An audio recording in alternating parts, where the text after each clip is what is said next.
দেশ বিদেশের ব্যবসা বাণিজ্য আর অর্থনীতির সব খবর নিয়ে আমন্ত্রণ জানাচ্ছি ই-ভ্যালি বিজনেস রিপোর্টে।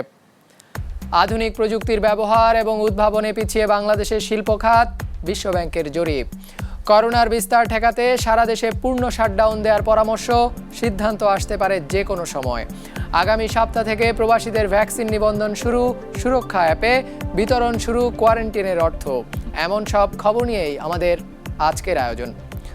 আধুনিক প্রযুক্তির ব্যবহার এবং নতুন উদ্ভাবনে পিছিয়ে দেশের শিল্প খাত। বিশ্বব্যাংকের জরিপ বলছে শুধু তাই নয়, দেশে 50 ভাগের বেশি কারখানা এখনও উৎপাদন পরিকল্পনা করে হাতে কলমে।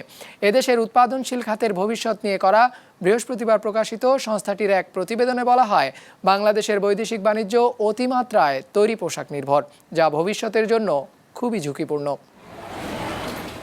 সস্তা শ্রম এবং কোটামুক্ত সুবিধাকে কাজে লাগিয়ে বৈশ্বিক বাজারে শক্ত অবস্থানে বাংলাদেশের তৈরি পোশাক। দেশের রপ্তানি বাণিজ্য দাঁড়িয়ে আছে শ্রমঘনই খাতটির উপর ভর করে। হিসেব বলছে রপ্তানি আয়ের 85 ভাগই আসছে পোশাক খাত থেকে। কিন্তু বিশ্বব্যাংক বলছে 2026 সালে উন্নয়নশীল দেশে পরিণত হলে বিশ্ববাজারে কঠিন চাপে পড়বে বাংলাদেশ। তাই একক পণ্যের উপর এই নির্ভরতা থেকে বেরিয়ে আসতে হবে এখনই। Because it makes the country vulnerable to shocks in just one sector. But also in recent years, there are hints that the rate of job creation in the R&D sector has been slowing down.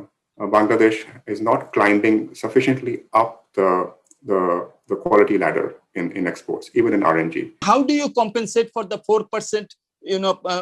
Cash subsidy that the ready-made garments is now enjoying if they go into new markets. And so there will be countervailing duties, there will be anti-dumping duties, you will be taken to the dispute settlement mechanism of the WTO. So the whole game will be changing. শুধু তাই নয়, প্রযুক্তি এবং উদ্ভাবনের ঘাটতি চ্যালেঞ্জের মুখে ফেলেছে তৈরি পোশাক সহ দেশের উৎপাদনশীল সব শিল্পকে। বিশ্বব্যাংকের জরিপ বলছে দেশের 55 ভাগ কারখানা এখনও উৎপাদন পরিকল্পনা করে হাতে লেখা কাগজে, মাত্র 5 ভাগ বিশেষায়িত সফটওয়্যার ব্যবহার করছে। পোশাক শিল্পে মানুষ চালিত যন্ত্র ব্যবহৃত হয় 58 ভাগ কারখানায়। রোবট কিংবা উন্নত প্রযুক্তির ব্যবহার 10 ভাগেরও কম। বিক্রয় প্রক্রিয়া সম্পন্ন করতে টেলিফোন কিংবা ইমেল নির্ভরতা রয়েছে 80 ভাগ কারখানায়। In business administration, production planning, sourcing, and marketing, to name a few areas of the business process, Bangladesh is about half a step behind Vietnam in our technology index.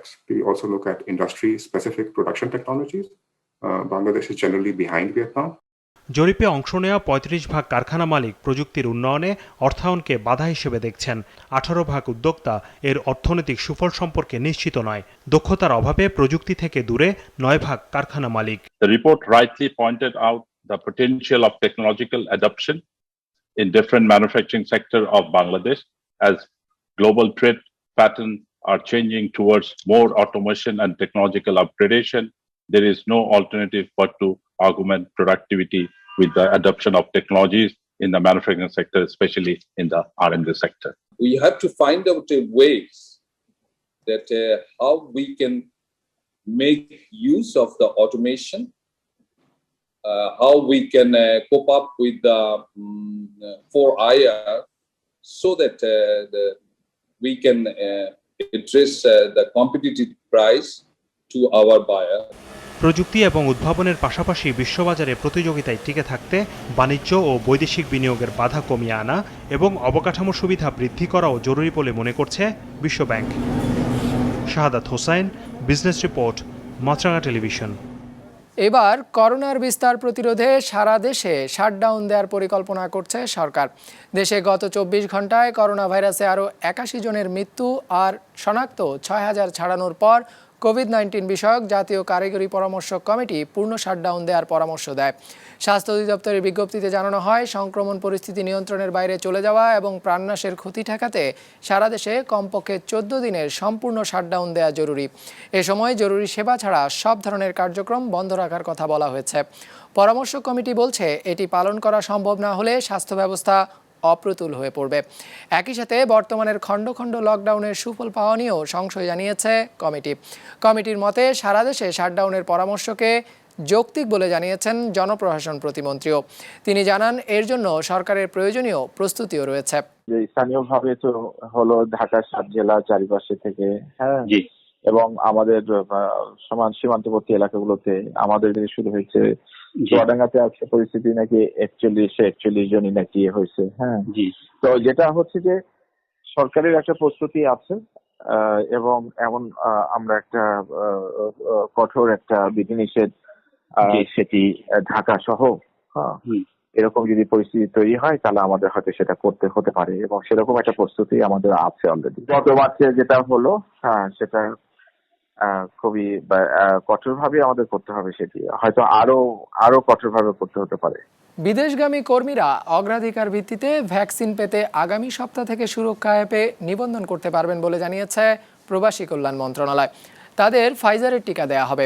এদিকে বৃহস্পতিবার থেকে Saudi প্রবাসীদের কোয়ারেন্টিনে থাকতে 25,000 টাকা করে সহায়তা দেওয়া শুরু হয়েছে। মাসেক রাহাতের রিপোর্ট। ভ্যাকসিন না পাওয়ায় বিপাকে পড়তে শুরু করেছেন প্রবাসী কর্মীরা। কুয়েত জানিয়ে দিয়েছে করোনার টিকা ছাড়া কাজে যোগ দিতে না পারার কথা। এতে আটকে গেছে কয়েক হাজার কুয়েত প্রবাসীর কাজে ফেরা। আজ তারা বিক্ষোভ করেন প্রবাসী কল্যাণ মন্ত্রণালয়ের সামনে। ভিসার মেয়াদ 3 মাস আছে। 3 মাসের মধ্যে যদি ভ্যাকসিন না পাই আমরা কুয়েত যাইতে পারবো না। সরকার যে কুয়েতের কানুন করছে এই ভ্যাকসিন দিয়া তারপরে কুয়েতে প্রবেশ করতে হবে। যে আমাদের এনআইডি কার্ড নাই, তার জন্য আমরা ভ্যাকসিন দিতে পারছি না, অনলাইনেও আমাদের রেজিস্ট্রেশন করতে পারতেছি না। মন্ত্রণালয় জানিয়েছে বর্তমানে যেসব ভ্যাকসিন মজুদ আছে প্রথমে সেখান থেকে টিকা পাবেন প্রবাসীরা। হেলথ মিনিস্ট্রিকে বলেছি কি আপনারা চেষ্টা করেন যে যত তাড়াতাড়ি হয় আপনারা ওই জনসন যেটা আছে, যেটা এক টিকা লাগে সেটার একটা ব্যবস্থা গ্রহণ করেন। প্রয়োজনে যদি খরচ যদি আমাদের মন্ত্রণালয় থেকে দিতে হয় আমরা সেটাও দিতে রাজি আছি। বর্তমানে যে ফাইজারের যে কিছু টিকা আছে সেখান থেকে আমাদের প্রবাসীদের জন্য কিছু টিকা বরাদ্দ করা যায় কিনা এটা তারা খুব অ্যাক্টিভলি বিবেচনা করছে। বিদেশগামী কর্মীদের জন্য কোনো বয়সের বার থাকবে না, তারা 20 এবং তদূর্ধ্ব সবাই এখানে রেজিস্ট্রেশন করতে পারবে। নাম্বার 2 হচ্ছে এখানে এনআইডি লাগবে না, বিএমইটির নিবন্ধন এবং পাসপোর্ট দিয়ে তাদের রেজিস্ট্রেশন করা সম্ভব হবে। আশা করছি আগামী সপ্তাহেই এই সুরক্ষা অ্যাপে আমাদের এই ব্যবস্থাটি হয়ে যাবে। এদিকে সৌদিগামী কর্মীরা এখন ভ্যাকসিন দেয়া না থাকলেও যেতে পারছেন। এক্ষেত্রে তাদের থাকতে হচ্ছে হোটেলে কোয়ারেন্টিনে। এতে বাড়তি খরচ হচ্ছে 70 থেকে 80,000 টাকা। কল্যাণ তহবিল থেকে তাদের সহায়তার জন্য 25,000 টাকা করে দেয়া শুরু হয়েছে। ওখানে কিন্তু মূলত আমি যেটা দেখবো তোদের এই ব্যাংক অ্যাকাউন্টটা কার, যদি যে প্রবাসী কর্মী যেটা আছে ওর ব্যক্তিগত অ্যাকাউন্ট যদি হয় তাহলে হয়তো ওটা বিবেচনা আনা যাবে। বাট আমরা পেমেন্ট কিন্তু কোনো রিক্রুটিং এজেন্টকে দেবো না। এখন প্রসিডিউরের বাইরে গিয়ে যদি কেউ অ্যাপ্লাই করে তো ওটা হবে না। 20 মে থেকে 30 জুন সৌদি যাওয়া নতুন ও পুরাতন কর্মীরা পাবেন এই টাকা তাদের ব্যাংক অ্যাকাউন্টে। বিমানবন্দর কিংবা দূতাবাসে এরই মধ্যে জমা পড়েছে 9,000-এর বেশি আবেদন।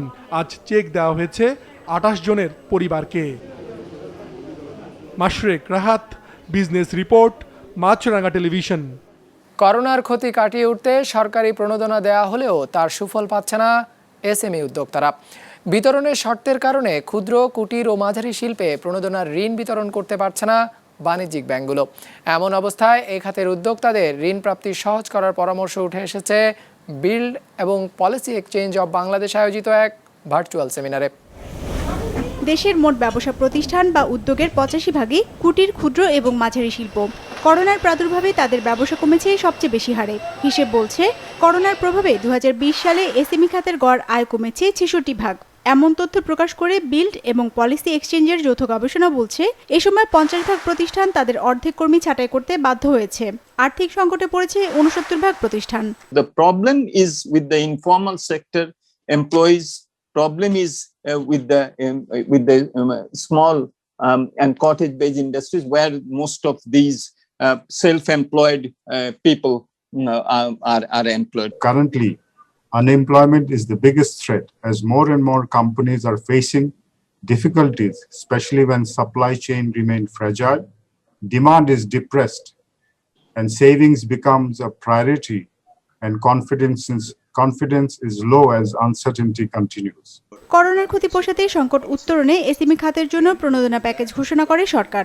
কিন্তু বাস্তবতা হলো 20,000 কোটি টাকার সেই তহবিল থেকে কোনো ঋণ সহায়তা নিতে পারেননি 83 ভাগ উদ্যোক্তাই। কেননা ব্যাংকের কোলাটারাল সহ অন্যান্য শর্ত পূরণের সক্ষমতা নেই বেশিরভাগ ক্ষুদ্র উদ্যোক্তারই। There is some problem with the existing financing structure of the commercial bank to lend money to the SME entrepreneurs. I don't want to give the blame to the bankers, but because they have to, they provide the loan within their own terms and conditions. We have to understand that the age-old collateral method, the collateral-backed financing, is not actually working for these small income groups. Rather, we have to go to the cash flow system, because I have personally seen in various surveys of Dhaka Chamber that many companies have good cash flow but zero collateral. So for them, getting financing is next to impossible. বক্তারা বলেন, করোনার দ্বিতীয় ঢেউ মোকাবেলায় আরও একটি প্রণোদনা package প্রয়োজন। সেই সঙ্গে ভাইরাসের প্রথম দফার সংকট মোকাবেলায় যে ঋণ সুবিধা দেওয়া হয়েছে তা পরিশোধের মেয়াদ বাড়ানো জরুরি বলেও মত দেন তারা। এসব বিষয়ে বিবেচনার আশ্বাস দেন পরিকল্পনা মন্ত্রী। Drops of small minuscule initiatives just made in thousands of productive units, not thousands, millions in this country. And I feel strongly that we need to look at those units, and we have to, in our policies, in our interventions, the government has to see to the welfare and to the needs of those little units spread all over the country. সারা দেশে ছড়িয়ে ছিটিয়ে থাকা SME উদ্যোগের একটি কেন্দ্রীয় তথ্য ভান্ডার তৈরি এবং এনজিওর মাধ্যমে প্রান্তিক উদ্যোক্তাদের কাছে ঋণ বিতরণের পরামর্শ উঠে এসেছে আলোচনায়। হিরজুন মীরা, বিজনেস রিপোর্ট, মাছরাঙা টেলিভিশন। চাল সংরক্ষণের জন্য ৩৩১ কোটি টাকা ব্যয়ে বরিশালে একটি স্টিল সাইলো নির্মাণের লক্ষ্যে চুক্তি স্বাক্ষর করেছে খাদ্য অধিদপ্তর। বৃহস্পতিবার খাদ্য অধিদপ্তরের সভাকক্ষে চুক্তিটি স্বাক্ষরিত হয়। ২০২৩ সালের আগস্টে শেষ হবে ৪৮,০০০ মেট্রিক টন ধারণ ক্ষমতার এই সাইলোটির নির্মাণ কাজ। চাল ও গম সংরক্ষণের জন্য বিশ্বব্যাংকের আর্থিক সহায়তায় সরকার সারা দেশে মোট ৮টি সাইলো নির্মাণ করছে। এর মধ্যে 3টি চাল এবং 5টি গম সংরক্ষণের জন্য। এসব সাইলোর মোট ধারণ ক্ষমতা ৫,৩৫,০০০ মেট্রিক টন। সাইলোগুলোতে 2 বছরের বেশি সময় কীটনাশক ছাড়াই চাল সংরক্ষণ করা যাবে। গুণগত মান ঠিক রেখে এছাড়া ধান সংরক্ষণের জন্য সরকার সারা দেশে 30টি পেডি সাইলো নির্মাণের পরিকল্পনা নিয়েছে। এতে সর্বোচ্চ 24% আর্দ্রতাযুক্ত ধান সংরক্ষণ করা যাবে। অনলাইন ফুড স্টক ও মার্কেট মনিটরিং সিস্টেম ক্রয়ের জন্য একটি চুক্তি স্বাক্ষরিত হয় অনুষ্ঠানে।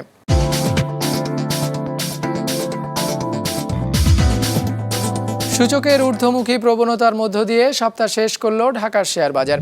সার্বিক সূচক ডিএসএক্স 56 পয়েন্ট বেড়ে দাঁড়িয়েছে ৬,০৯২-তে।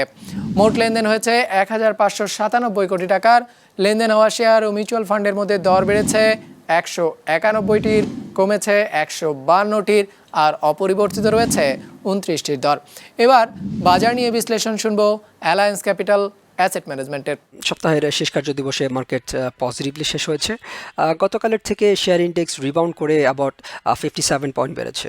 আমরা মনে করি ইনভেস্টরদের বাইং স্প্রি মার্কেট রিকভার করতে সাহায্য করেছে। গতকাল আমরা বলেছিলাম যে মার্কেটে প্রফিট টেকিং এবং কনসলিডেশন দেখা গেছে, কিন্তু আজকে বিনিয়োগকারীরা তাদের পোর্টফোলিও রিব্যালেন্স করছে বলে আমরা মনে করি। অর্থাৎ ইনভেস্টরদের অ্যাক্টিভ পার্টিসিপেশন, তাদের কনফিডেন্স এবং রিব্যালেন্সিং অফ দ্য পোর্টফোলিও মার্কেটকে তার মোমেন্টাম ফিরে পেতে সাহায্য করেছে। অন টপ অফ দ্যাট আজকে মার্কেটের সবচেয়ে ডমিনেটিং সেক্টর ছিল textile sector, followed by bank, insurance and other sector.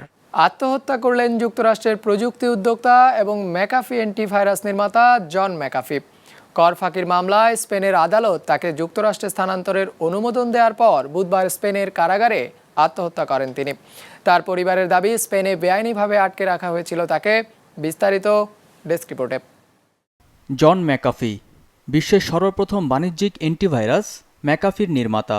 নাসায় কাজ করা মেধাবী এই প্রযুক্তিবিদ 1987 সালে ম্যাকাফি তৈরি করে বিশ্বজুড়ে হইচই ফেলে দেন, যা 2011 সালে প্রযুক্তি জায়ান্ট ইন্টেলের কাছে বিক্রি করে দেন তিনি। এরপর আর কোনো ব্যবসায় না জড়ালেও খামখেয়ালি আচরণের জন্য বারবার আলোচনায় থাকত তার নাম। বিশেষ করে 2019 সালে আদর্শিক কারণে যুক্তরাষ্ট্রে 8 বছর ধরে কর না দেওয়ার কথা স্বীকার করার পর আবারও নতুন করে আলোচনায় উঠে আসে ম্যাকাফি।